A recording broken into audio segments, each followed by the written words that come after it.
해봅시다. 열두를 택하여 사도라 칭하셨으니. 오늘 본문은 예수님이 부활 승천하신 후에 이제 예수님의 사역을 이어갈 12제자들을 택하여 저들에게 사도의 직분을 맡기시는 그런 장면입니다. 이 사도의 신앙 위에 교회가 세워질 겁니다. 알겠습니까? 우리가 신앙 고백도 뭐라고 해요? 사도 신앙. 사도들의 믿음과 신앙의 고백 위에 여러분 교회가 세워진 것임을 우리가 기억해야 합니다. 어찌 보면 교회의 기초를 놓는 가장 중요한 역할을 할 12사도, 12제자를 택하시는 장면인데, 이들은 3년의 공생의 기간 동안 예수님과 함께 먹고 자고 또 그 교훈과 삶을 배워서 이제 본격적으로 오순절 마가의 다락방에서 성령 충만을 받은 뒤에 사도의 직분을 감당하게 되는데, 여러분 이런 사도들, 12사도들 가운데 누가 있었어요? 가룟 유다가 있었다라고 오늘 성경은 말씀합니다. 예수를 팔자라고. 처음부터 예수를 팔게 하기 위해서 선택하신 겁니다. 알겠습니까? 뒤에서 자세한 것 좀 살펴봅니다. 이제는 12제자를 이렇게 택하여 사도로 세우시는 이 본문의 사건을 통해서 우리에게 주시는 교훈들, 또 12제자의 면면을 살펴보면서 우리에게 주시는 교훈들을 한번 생각해 보도록 하는 시간을 갖도록 합니다. 첫 번째, 이 사도를 세우기 전에 예수님께서 산 위에 올라가서 밤이 맞도록 기도하셨다라고 말씀합니다. 12절 한번 봅시다. 시작. 예수께서 기도하시러 산으로 가사 밤이 맞도록 하나님께 기도하시고. 왜 기도했어요?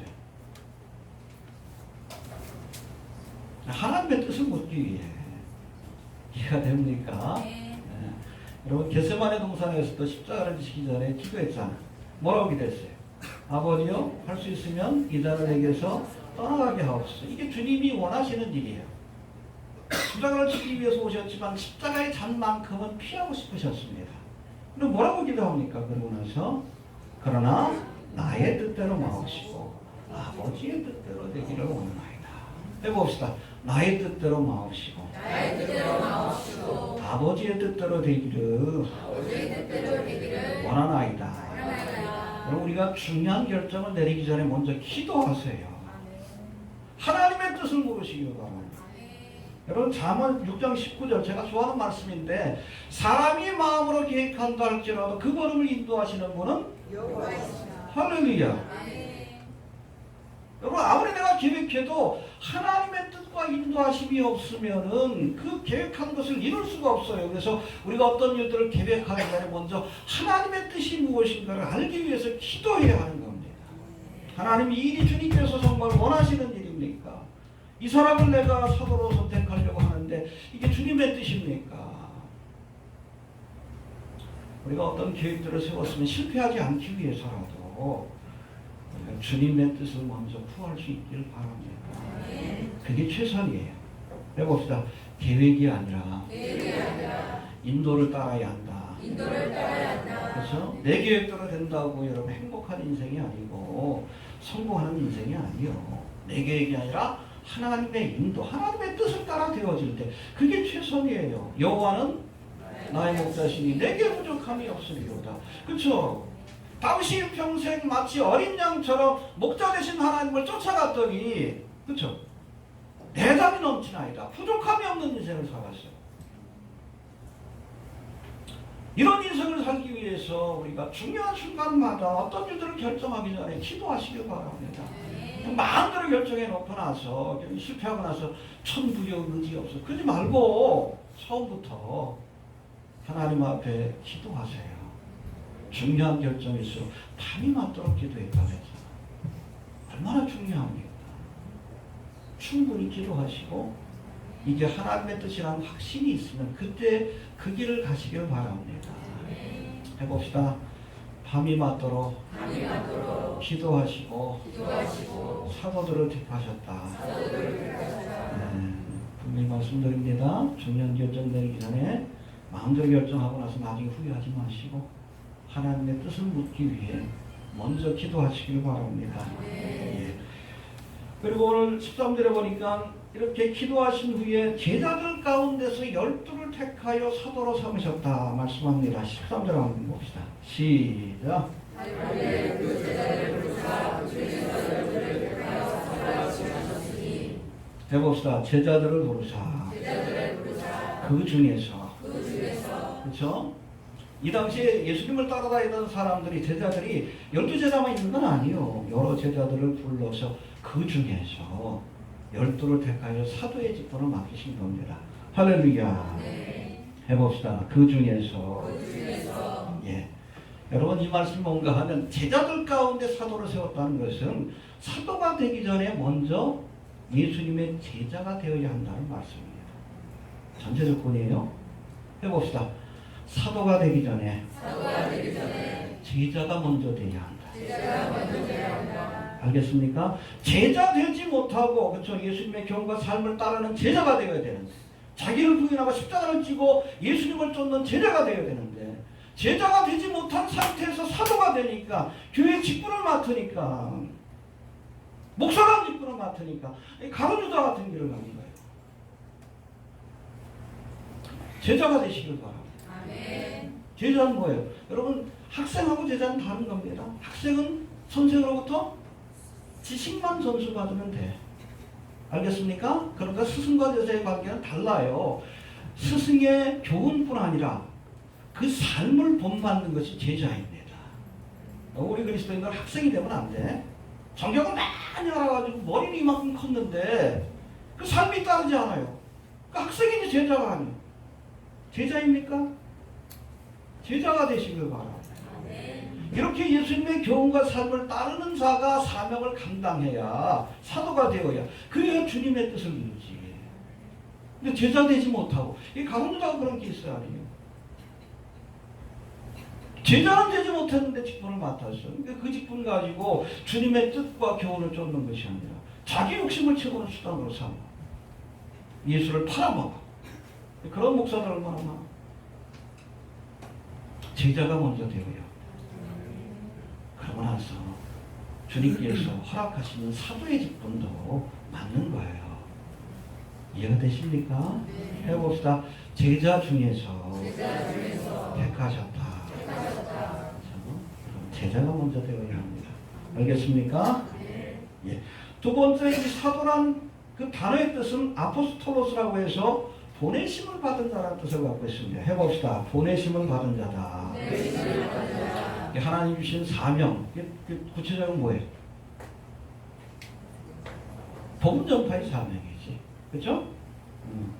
예수님께서 부활 승천하면서 뭐라고 했어요? 오직 성령이 너희에게 임하시면 너희가 권능을 받고 예루살렘과 온 유대와 사마리아와 땅끝까지 이런 내 증인이 되리라. 또 되라는 뜻이죠.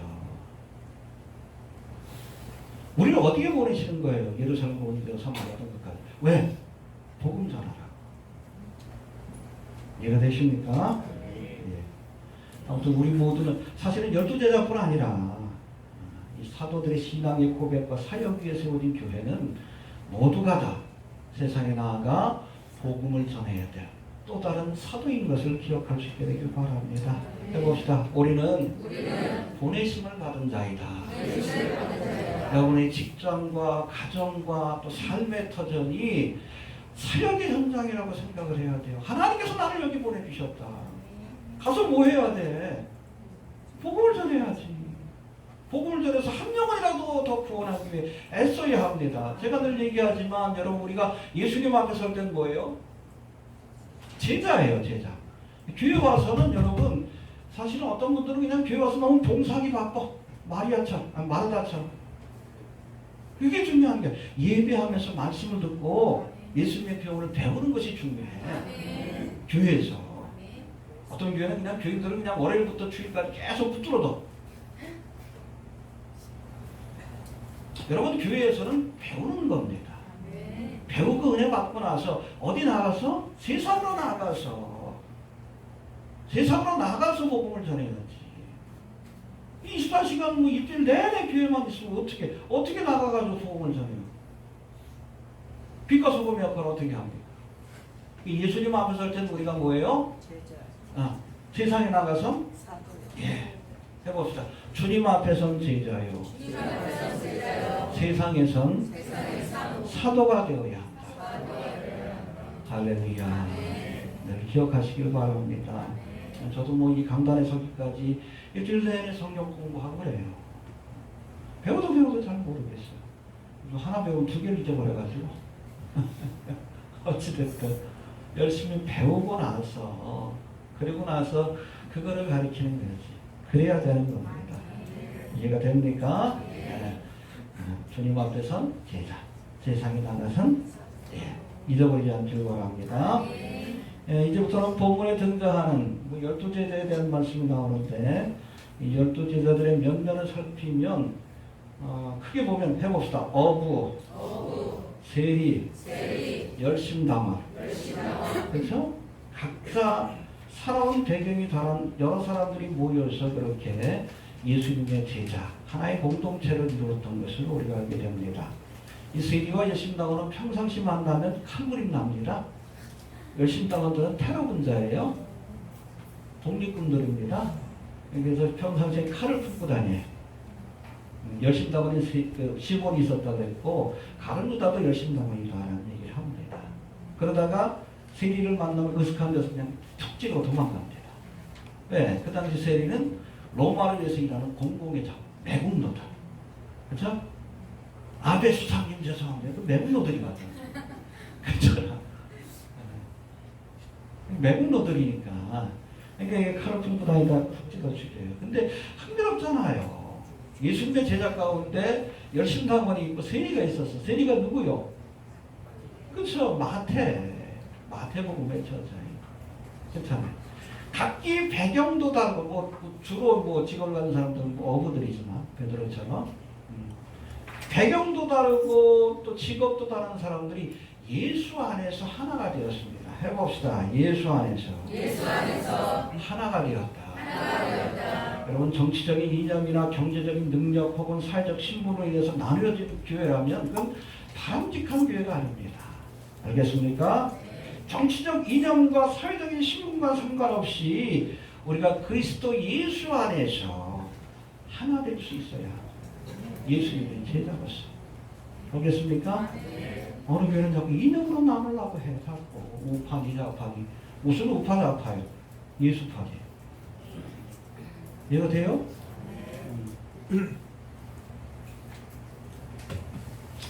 답답하죠? 정치적인 이념으로 요즘 한국교회가 좀 나눠지고 있는데 그 중요한 거 아니에요. 여러분 우리가 세상 정권에 대해서는 두 가지 태도를 취해야 됩니다. 일단은 그들을 위해서 기도하고 우리가 그들이 하나님 주신 권세를 가지고 다스릴 때 도와줘야 합니다. 이해가 되십니까? 그러나 그럼에도 불구하고 하나님의 말씀에서 벗어나는 것들을 추진할 때는 뭐 차별금지법이라든지 이런 것들 분명히 노라고 얘기를 해야지.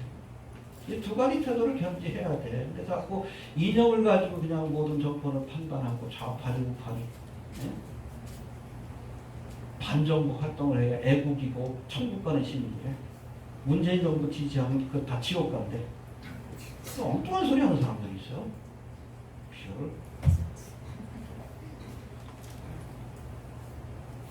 이념으로 나눠지면 안 돼요.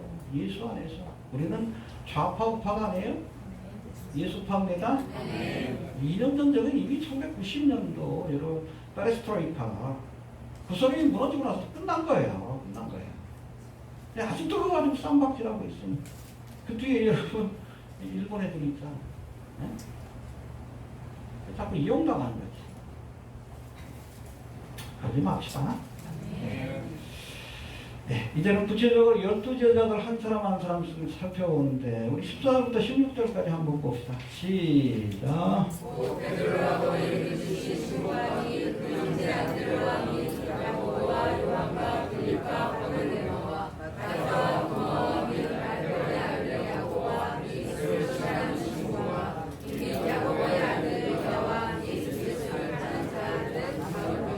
네, 노래로도 나오죠. 베드로, 안드레, 야고보, 요한.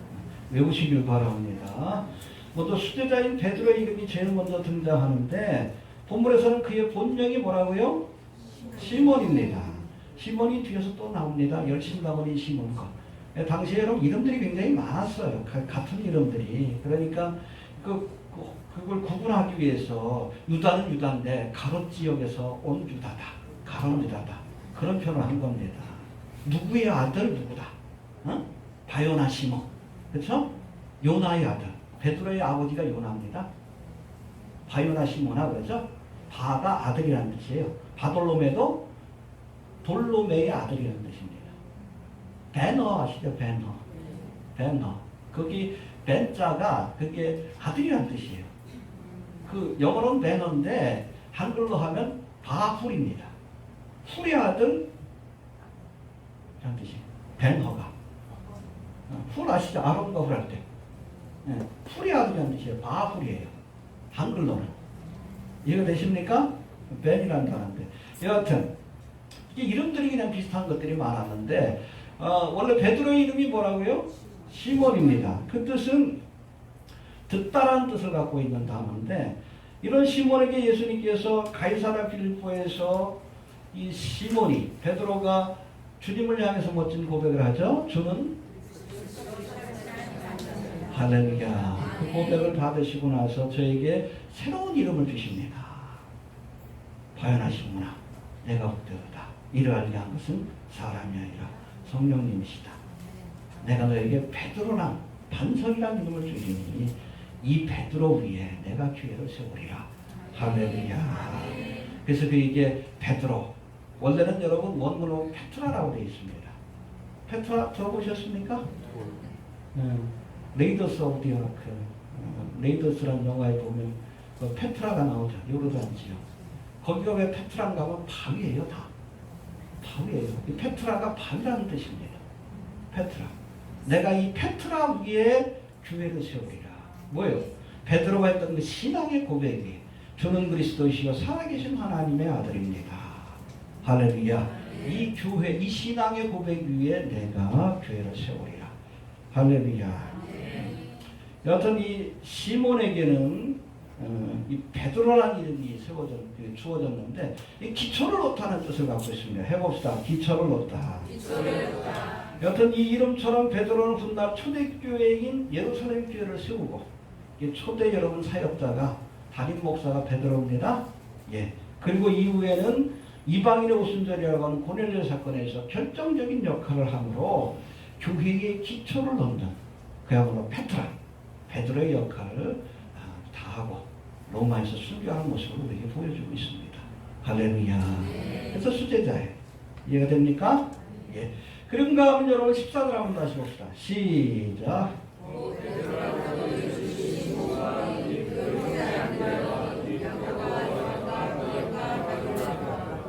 예, 여러분 제자들 가운데 형제들이 있습니다. 베드로와 안드레 그리고 야고보와 요한. 이 두 사람들끼리 형제입니다. 근데 원래 여러분 먼저 예수님의 제자가 된 사람이 안드레입니다. 그래서 요한복음에 보면 원래는 세례 요한의 제자였던 이 안드레가 예수님을 만나서 예수님께로부터 나를 따르는 그런 음성을 듣게 돼요. 제자의 삶을 살게 됩니다. 본래는 누구의 제자?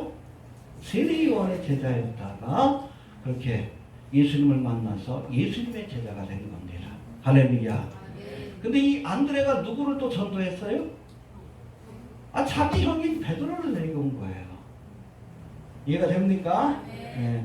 이 안드레에 대한 기록은 그 기록 외에는 나오지 않습니다. 그러나 기억하십시오. 안드레가 있었기에 베드로가 있는 것 같아요. 이름도 없이 빛도 없이 복음을 전했지만 그 안드레의 전도로 교회의 기초를 놓는 위대한 사역자 베드로가 예수님 앞에 나올 수 있었음을 기억하시게 되길 바랍니다. 여러분들이 전도한 그 사람이 앞으로 어떤 사람이 될지는 모르는 거예요. 우리가 안드레가 됩시다. 베드로는 못 돼도. 이해가 됩니까? 예. 그 다음에 세베대의 아들들이라고 소개되어 있는 야고보하고 요한이 있습니다. 해봅시다. 야고보와 요한. 이들은 베드로와 함께 예수님의 사랑을 받았던 세 제자 가운데 하나입니다. 예수님께서 12를 택하여 제자로 삼으시고 사도로 삼으시고 그 가운데 특별히 베드로와 야고보와 요한을 더 가까이 하면서 중요한 순간마다 데리고 다니셨어요. 대표적인 게 뭐예요? 변화산상에 올라갈 때 누구를? 베드로와 야고보와 요한. 이해가 됩니까? 또 겟세마네 동산에서 기도하러 가실 때도 누구를? 베드로와 야고보와 요한. 인너서클이라고 해요. 12제자 가운데서도 특별히. 할렐루야. 그런데 이 야고보와 요한에게는 형제인데 저들의 과격한 언행으로 인해서 저들에게는 보아너게 우리의 아들이라는 별명이 붙여졌다고 합니다. 우리가 보기에는 요한이 굉장히 얌전한 것 같은데 오늘은 굉장히 좀 성격이 급한 사람이었던 것 같아요. 해봅시다. 보아너게 들어본 적 있습니까? 우리의 아들들이라는 야고보와 요한에게는 그런 이름이 붙여져 있었습니다. 어느 날 예수님께서 사마리아의 한 촌에 갔을 때 그때 그 사람들이 예수님을 영접하지 않아요. 그러니까 이 보아너게 야고보와 요한이 뭐라고 합니까? 예수님 하늘에서 불을 내려서 저들 다 죽여버릴까요? 그랬어요. 그 장면이 나와요. 그만큼 과격한 사람이에요. 그러니까 보아너게라고 하지. 이게 정신 빠졌구나. 아무튼 보아너게라는 이름이 붙여졌는데 이들은 또 예루살렘으로 예수님께서 십자가를 지기 위해 길을 가실 때에 엄마를 통해서 이 치맛바람이 나옵니다. 예수님이 이제 예루살렘에 가셔서 하나님의 나라가 임하면 그렇죠? 왕이 될 줄로 생각한 거예요. 그 중에 하나는 우편에, 하나는 좌편에 앉혀주옵소서. 하나는 좌의정, 하나는 우의정시켜달라는 얘기입니다. 이 기가 막히잖아요. 예수님 입장에서. 지금 뭐하러 가셔? 십자가를 지고 죽으러 가시는데 가가지고 이제 좌의정 우의정할 생각을 하니까 기가 막히니까 예수님 뭐라고 합니까? 너희가 나의 마시는 잔을 마실 수 있겠느냐? 예수님 마시는 잔이 뭐예요? 십자가와 고난의 잔이지. 근데 벌써 그 말에 그럴 수 있나이다라고 대답해요. 그 말에 대해서 책임을 지게 됩니다. 그래서 여러분 12사도 가운데 이 야고보가 최초의 순교자가 됩니다. 그리고 사도 요한은 마지막까지 고생하다가 그렇죠? 밤모섬에서 요한계시록 쓰고 나서 결국 주님 앞에 부름받아요. 우리가 생각 없이 한 서원이라도 그 서원에 대해서 하나님께서 반드시 책임을 묻는다는 것을 우리가 야고보와 요한의 인생을 통해서 교훈받아야 합니다. 함부로 말하지 말아요. 고민 많이 하십시오. 예전에 한번 온누리교에서 무슨 찬양 집회 하는데 그때 청년들 이렇게 해가지고서 인터넷에서 집회가 있어요. 그때 그 열린 예배가 유행했으니까. 갔는데 거기 보면 그냥 아이돌 그룹을 쫓아다니는 애들처럼 이렇게 쫓아다니는 애들이 있어. 학생들, 대학생들, 고등학생들. 근데 가가지고 집회를 하는데 그 인도자 누구 동생이라고 담임 목사 동생 그 양반이 집회를 하는데 기가 막히더라고. 설교를 하는데 설교가 아니라 뭘 얘기하는지 모르겠어. 말씀이 없어요. 감정적인 그냥 의식만 있지. 근데 갑자기 그냥 이슬람 선교를 위해서 헌신할 사람 나오래. 우르르 몰려오더라고. 나 그거 깜짝 놀랐어. 이 제정신인가? 이슬람 선교는 목숨을 거는 거예요. 제정신인가? 사람들 이렇게 바보로 만들어 놓더라. 그때부터 제가 열린 예배에 대한 이미지가 별로 안 좋았어. 나중에 보니까 그것이 교회를 배도의 길로 인도한다는 걸 깨달은 거예요. 함부로 서운하면 안 돼요. 그렇잖아요. 야고보 요한이 그거예요. 함부로 서운했다가 이렇게 저거한 거예요. 하나님 앞에서 우리가 함부로 서운해서는 안 됩니다. 야고보와 요한의 인생이 것을 우리에게 보여줍니다. 그런가 하면 빌립이라는 제자가 나옵니다. 우리 14절 한번 다시 봅시다. 시작.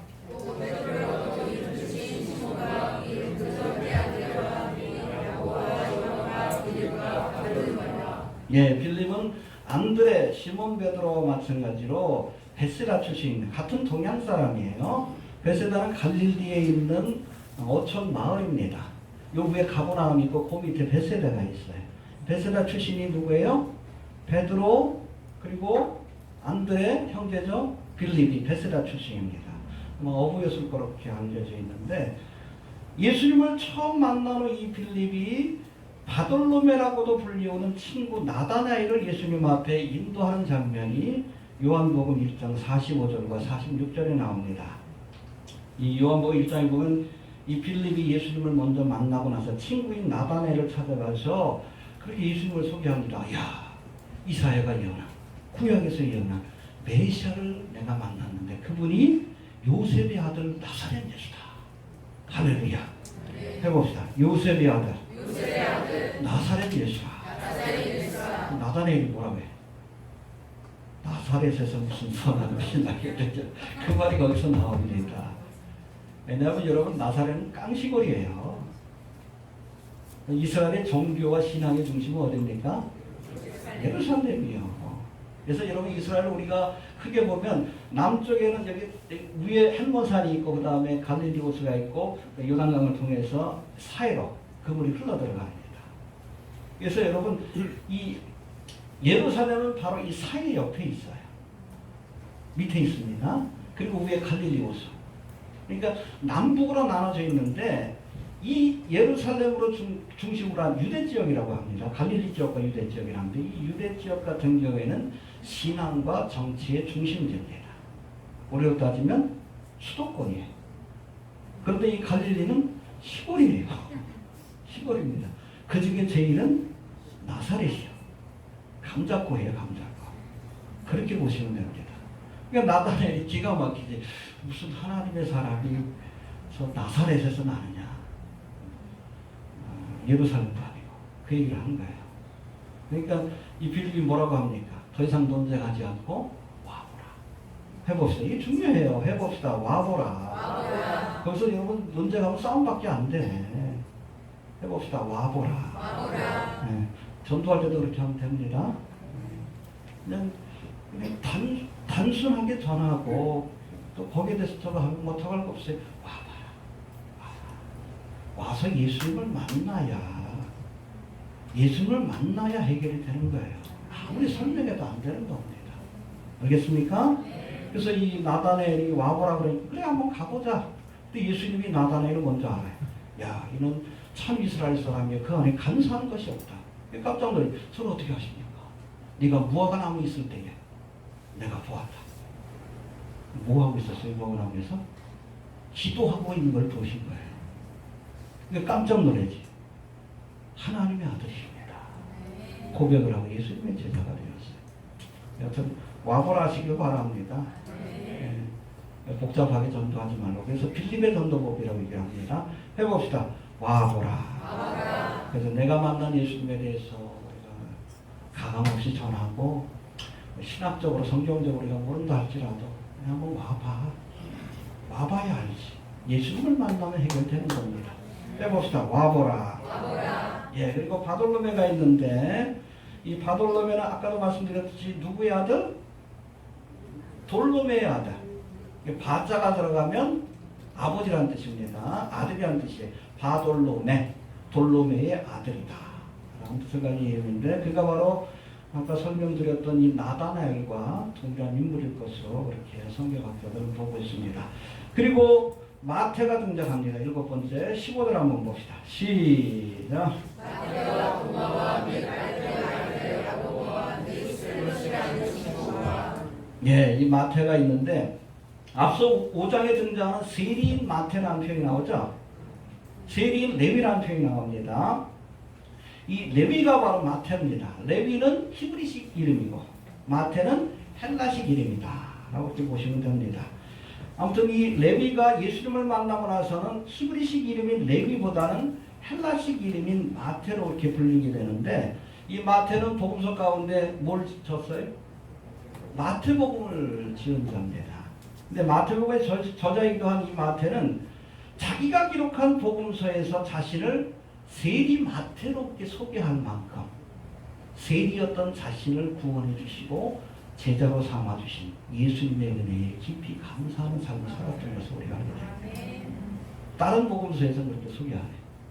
12제자를 소개할 때 마태복음에서는 자신을 세리 마태라고 소개합니다. 나 같은 죄인 살리시. 할렐루야. 해봅시다. 나 같은 죄인 살리시. 그런 마음이 있어야 돼요. 죄가 더한 것이 은혜가 더한 거예요. 스스로 어렵다 여기는 자들, 반센서기관들은 하나님의 나라를 유혹을 하지 못하는 겁니다. 왜? 어렵다라고 착각하니까.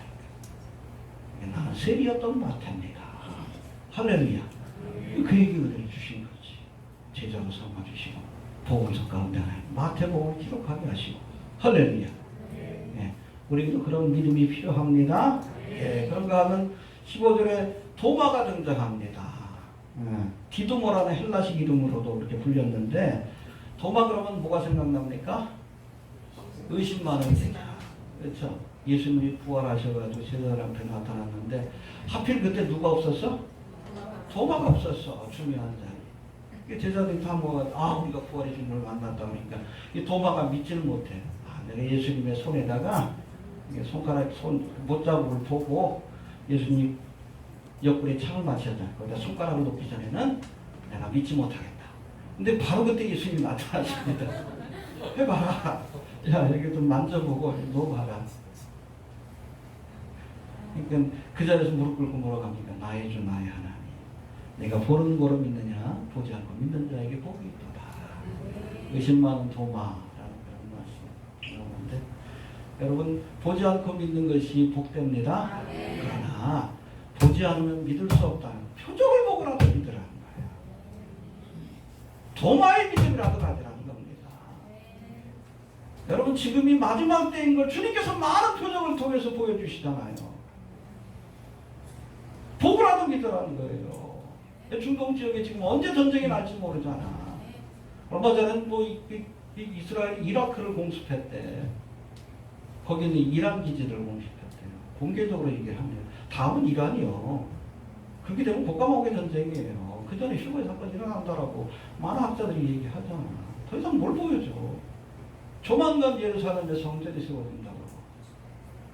이번째 제가 흥미로운 그 자료를 한번 봤는데 알라크사 사원, 황금돈 사원이 있는 자리가 아니라 그 밑에 자리가 원래 성전이 있던 자리라고 이렇게 고고학자들이 새로운 주장을 합니다. 근데 뭔가 하면 성경에 보면 성전이 원래 다윗성 안에 있다라고 얘기를 해요. 다윗성. 근데 지금 있는 자리는 다윗성 있는 자리가 아니에요. 그 밑에 다윗성이 있던 자리가 있어요. 다윗성이 있는 자리가 있는데 그것이 원래 정확한 성전이 섰던 자리고 그 밑에 파보니까 그 흔적들이 나와요. 제사를 지냈던 흔적들이 나옵니다. 그렇죠? 제물을 잡고 나서 그 다음에 피를 이렇게 빨았던 수로가 나오고 그리고 여러분 제사를 지낼 때 가장 중요한 게 뭐예요? 물이 있어야 돼. 제물도 다 씻고 어떻게 해야지 처리를 해야지. 근데 거기에 보면 실로 없는 것이 그래서 그것이라는 그런 주장도 있습니다. 여하튼 어찌 될지 모르지만 여튼 유대인의 전sek은 그 황금동 사원이 있는 거 그것을 성전이라고 봐요. 유대인의 전석. 그러나 오히려 성경적 고고학적 증거는 그 밑에 있는 그런 그 다윗성 안에 이런 성전이 있었다라는 성경의 기록도 나오기 때문에 그것일 것이다라는 새로운 주장이 나오는데 여하튼 주님 오실 날이 가깝고 성전이 재건될 날이 가깝다는 것은 여러분 주의 시대 또 끝날 때가 얼마 남지 않았다는 시대의 표적입니다. 깨어납시다. 아멘. 도마의 믿음이라도 가지시기 바랍니다. 보고라도 믿으세요. 아멘.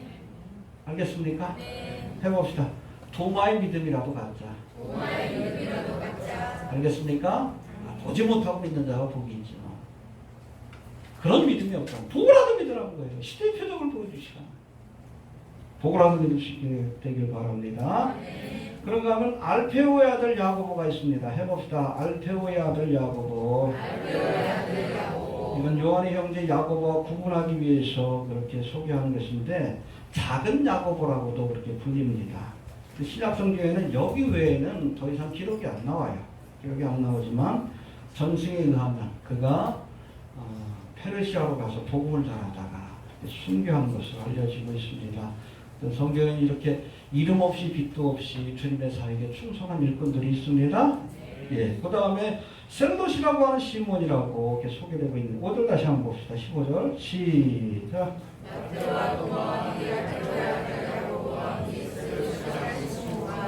예, 셀롯이라고 되어 있는데 이게 영어로는 젤롯이라고 해서 열심당원이라는 뜻입니다. 열심당원에 대해서 말씀드렸죠? 그 당시에 독립투사예요.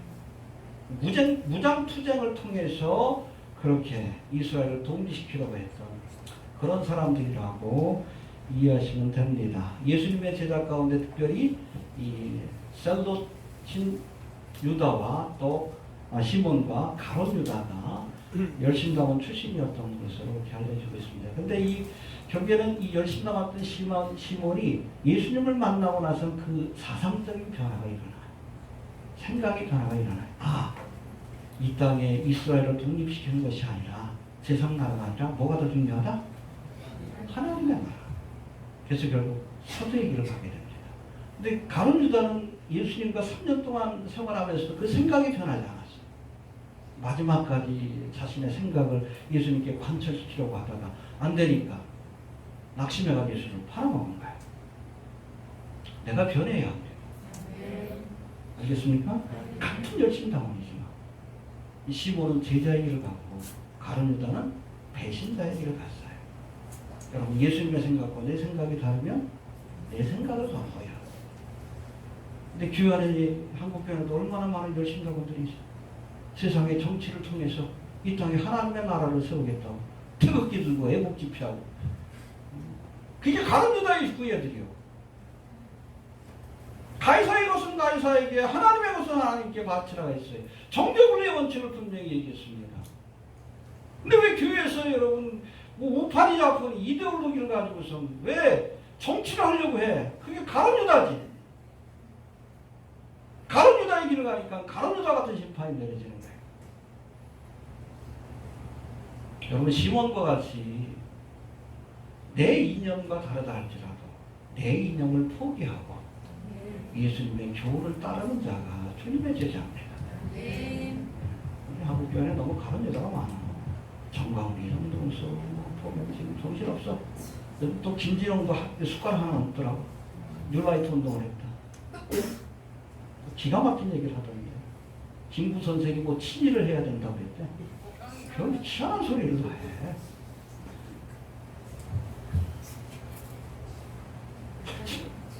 기가 막혀가지고. 사랑의 교회에서 특별히 강연하면서 그 얘기를, 김구 선생도 친일을 해야 된다고 했다고. 우리 친일해야 된다. 그게 왜 그래요? 뉴라이트 운동, 걔네들은 일본하고 여러분 결국에는 이 대한민국 하나로 한일합방하는 것이 그들의 목표거든요. 그러니까 그런 허망한 주장들을 해요.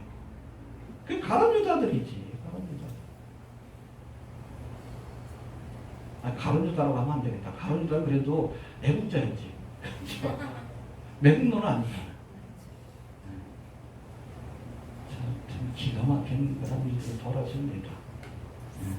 여러분, 예수님의 생각과 내 사상과 이데올로기와 예수님의 교훈이 충돌하면 내 이데올로기를 내려놔야 돼. 여러분, 공산주의 이론에서 따지면은 이스라엘은 공산주의 국가입니다. 키부츠 뭐예요? 공동생산해서 공석으로 나눠 먹는 거. 그게 여러분, 러시아에 있는, 제가 구소련 문화주고 나서 바로 갔었는데, 꼴로즈라고 집단 농장하고 똑같아요. 거기도 공동으로 생산해서 공동으로, 그게 공산주의지. 그렇게 따지면 여러분, 이스라엘 공산주의 국가 아니에요. 이미 여러분 이념의 시대는 끝난 거예요. 자꾸 그걸로 따지면 안 되는 겁니다. 우리 그리스도인들은 가이사의 것은 하나님의 것은, 네, 여러분, 세상 정치에 대해서도 우리가 도와줄 건 도와주고 비판할 건 비판하지만 기대는 하지 마십시오. 우리가 바라고 소망할 것은 하나님의 나라예요. 하나님의 나라. 그러니까 예수님이 독립운동 안 하신 거예요. 어차피 망할 거니까. 그래서 정치적인 변혁을 이루어도 일시적인 거지. 어차피 세상 나라는 망할 거 아시니까 하나님의 나라에 초점을 두신 거예요. 이해가 되십니까? 그리고 마지막으로 가룟 유다가 있는데 16절 한번 봅시다. 시작.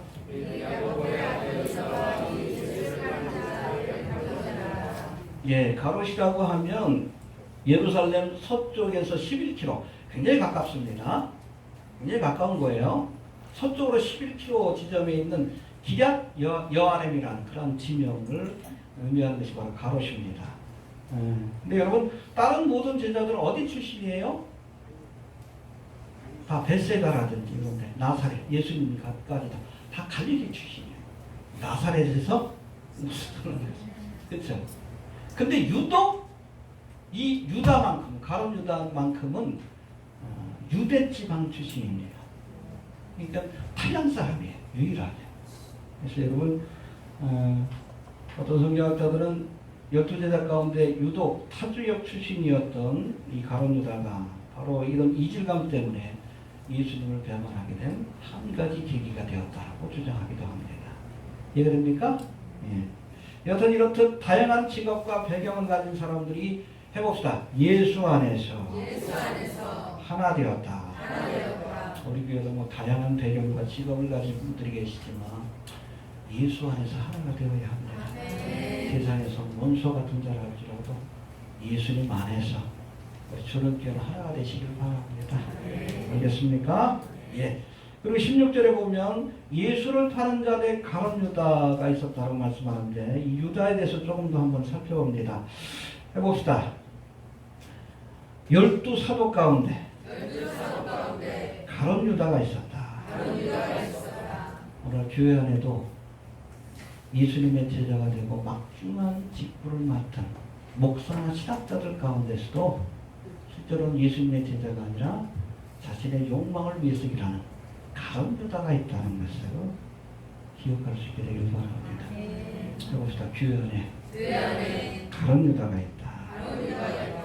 마지막 때를 알리는 사역자라는 그런 영향력과 지위를 이용해서 예수를 위해서 일하는 것이 아니라 오히려 자기의 욕심을 채우는 가룟 유다 같은 사역자들이 있어요. 그렇죠? 마지막 때라 그러면서 그냥 뭐예요? 도피처 장사하고 피지, 아르헨티나, 몽고 요즘은 잠잠하긴 하는데 또 마지막 때를 알린다고 하면서 경제가 무너지니까 비트코인에 투자해요. 하다가 망하더니 지금은 도박장 차려가지고 정신 못 차리고 있는 그런 친구들이 있는데 지옥 가운데나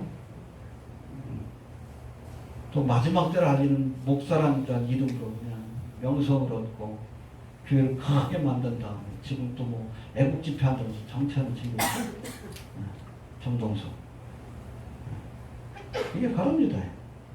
하나님 주신 직분을 자기의 욕심을 채우는 수단으로 삼는 자. 12제자 가운데 가룟 유다가 있었어요. 목사라고 다 주님의 제자가 아닙니다. 가룟 유다의 제자, 가룟 유다의 후예가 있다는 것을 우리가 알아야 합니다. 번거리에서 물리쳐야지. 그 쫓아가는 것도 바보야. 딱 보고 이상하면 이상한 거예요. 헛소리 하면 그 떠나야지. 왜 그거 쫓아다녀. 해봅시다. 12제자 가운데 가룟 유다가 있었다. 두 번째 12제자 가운데 가룟 유다가 있었다는 것은 우리 주변에 있는 가장 가까운 사람. 그렇죠? 예수님이 저에게 재정을 맡겼어요. 그만큼 신뢰하시고 가까이 둔 겁니다. 저희 교회에서도 뭐 재정을 맡는 분들은 그래도 목회자가 신뢰하니까 교회 재정을 맡길 수 있는 거 아니에요. 근데 가장 가까운 사람이었는데 오히려 예수님이 가시는 십자가의 길을 가로막는 사명을 가로막는 배신자의 길을 갔다는 거예요. 해봅시다. 우리 주변에 가룟 유다가 있다. 예수님이 뭐라고 했습니까? 사람의 원수가 자기 집안 식구니라. 내 인간적으로 가장 가까운 사람이 오히려 내가 믿음의 길을 가는데 가장 큰 어려움을 주는 영적인 대적이 될 수 있다는 겁니다. 알겠습니까? 창세기 3장에 보면 뱀의 미혹을 받아 선악과를 먹은 하와가 그 다음에 어떻게 했어? 누구를 또 미혹해? 가장 가까운 아담을 미혹해서 같이 죽자고 한 거예요. 혼자 죽지 억울하니까 가장 가까운 사람이 자신을 미혹한 거예요. 남자들이 바보죠?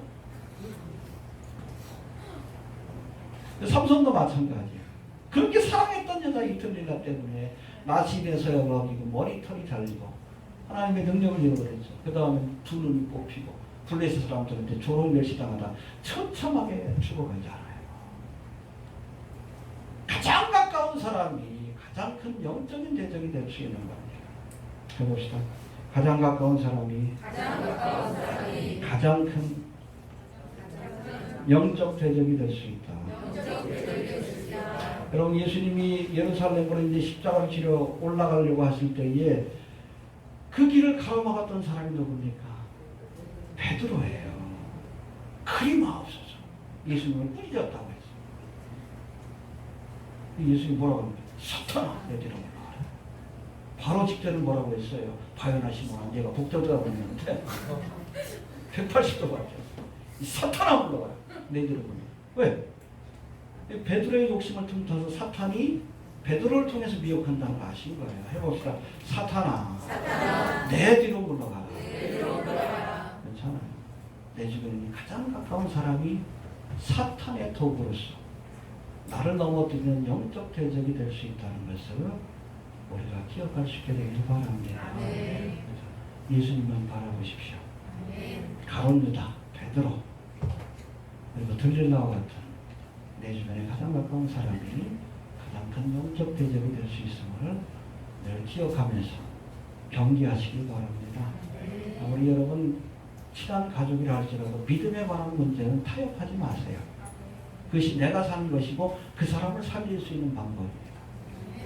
그래서 베드로가 그리 마음속에서 그럴 때 그래 네 말 따라갈게. 그러면 예수님도 사명을 감당 못하고 베드로도 결국에는 멸망이 일어납니다. 이해가 됩니까? 물리치시고 내 길을 가야 나도 살고 베드로도 사는 거예요. 이해가 됩니까? 네. 또 세 번째, 이 가룟 유다는 악한 일에 쓰임받는 도구였습니다. 16절 한번 봅시다. 16절. 시작.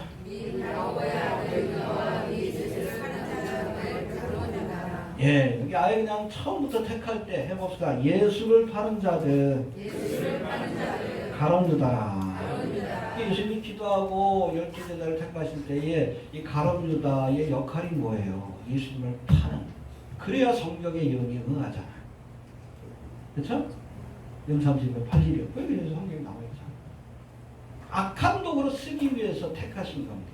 해봅시다. 악한 도구로 쓰시기 위해 택하신 것이다. 여러분 하나님이 사용하시는 도구 가운데는 하나님의 거룩한 일을 또 선한 일을 수행하기 위해 택한 도구가 있는가 하면 이스라엘을 심판하는 도구로 쓰였던 바벨론과 오늘 본문에 나오는 이 가룟 유다와 같이 악한 일에 쓰려고 사용하는 도구가 있습니다.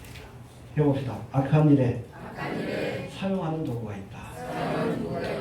마지막 때에도 우리 데살로니가 후서 2장에 보면 많은 거짓 선지자도 일어날 거라고 했어요. 하나님이 사용하는 도구입니다. 말씀 안에 바로 선자와 그렇지 못한 자를 가르는 도구로 악한 일에 사용하는 도구예요. 알겠습니까? 우리가 하나님 앞에 도구로 쓰임받을 때 선한 일에 쓰임받아야 합니다. 악한 일에 쓰임받으면 결국에는 가룟 유다와 같이 처참한 하나님의 심판을 받게 된다는 거예요. 바벨론을 통해서 이스라엘을 심판하는 도구로 이 바벨론을 쓰셨지만 쓰고 나서는 어떻게 하면 꺾어버리시잖아요. 악한 일에 쓰임받으면 그렇게 되는 거예요. 어떤 경우에도 여러분 선한 도구로 쓰임받아야 합니다. 오늘 거짓 선지자들이 많은 사람들을 미혹합니다. 마지막 때를 알린다는 사역자들 가운데서도 이 악한 일에 쓰임받는 가룟 유다 같은 도구예요. 악한 일에 쓰임받으니까 가룟 유다처럼 심판받는 거예요. 차라리 내가 나지 않았으면 좋을 뻔했다. 얼마나 기가 막힌 거였겠어요. 차라리 네가 목사가 안 됐으면 좋을 뻔했다. 그런 사람들 얼마나 많아. 두려워요. 저도 그게 쓰임받고 나서 버림받을까 봐.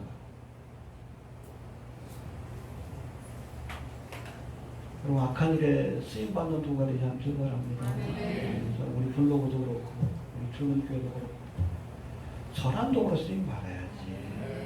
가룟 유다처럼 악한 일에 쓰임받는 도구도 필요해. 쓰시지만 쓰고 나면 결국에는 하나님이 꺾어버리시는 거예요. 이해됩니까? 네. 마지막으로 이렇게 산 위에서 제자들을 택하시고 저들과 함께 내려오사 함께 사역을 하셨다고 말씀합니다. 17절 한번 봅시다. 시작.